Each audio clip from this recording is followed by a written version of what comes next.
ধেমাজি জিলা ধুবাবাৰী মিঠাম চাপৰি গাঁও হৰিকান্ত দাসৰ কন্যা সোম দাস আজি বহুদিন ধৰি দুৰাৰোগ্য ৰোগত আক্ৰান্ত হৈ আছিল। চিকিৎসা কৰি অৱশেষত ডিব্ৰুগড় মেডিকেল কলেজত ধৰা পৰে কিডনী ৰোগত আক্ৰান্তৰ কথা। লক্ষণীয় বিষয় যে এই মুহূৰ্তত সোম দাসৰ দুয়োটা কিডনী বিকল বুলি অৱগত কৰে। দৰিদ্ৰ পৰিয়ালটোৱে বহু সা-সম্পত্তি বিক্ৰী কৰি কন্যাগৰাকী চিকিৎসা কৰাইছিল যদিও কোনো সুফল পোৱা নাই।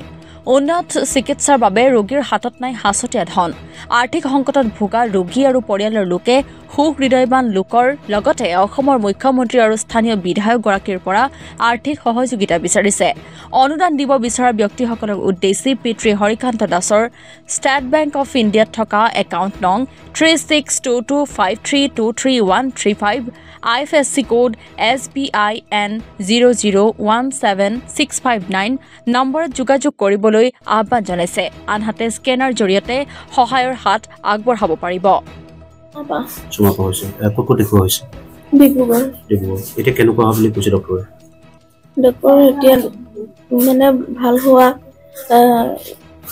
ভাল নহব মানে এইটো কিডনীটো চেঞ্জ কৰিব লাগিব। দুইটা কিডনী এতিয়া ৰাইজলৈ কি আহ্বান জনাব? ৰাইজক মই কম যে মোক ডিব্ৰুগড়তো মোক একেৰাহে গৈ থাকিব ভাল হ'ব নোৱাৰিলে মাটি বাৰী সম্পত্তি চব এদায় হ'ব। তাতে মই হিমন্ত বিশ্ব শৰ্মাক জনাম যে মোক বাহিৰলৈ বা য'তে নহ'লেও মোক অকণমান সহায় কৰে, চিকিৎসা কৰিবৰ কাৰণে অকণমান সহায় কৰে। যদি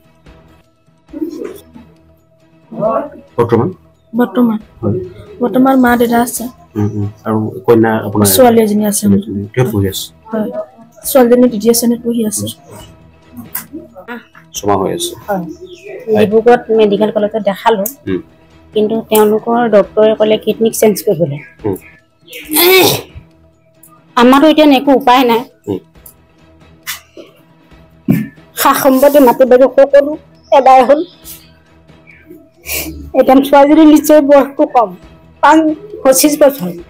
এজনী ছোৱালী আছে 9 বছৰ। মানুহজন গতিকে আমি চৰকাৰৰ ফালৰ পৰা হিমন্ত বিশ্ব শৰ্মা ডাঙৰীয়া বাপজনক আমি অনুৰোধ কৰিছোঁ যাতে কম বয়সৰ ছোৱালীজনী কিডনীকৰ চেঞ্জ কৰা সুবিধা দিব বুলি আমি সকলো ৰাইজে হৈ তেওঁৰ চৰণত সেৱা ধৰিছোঁ।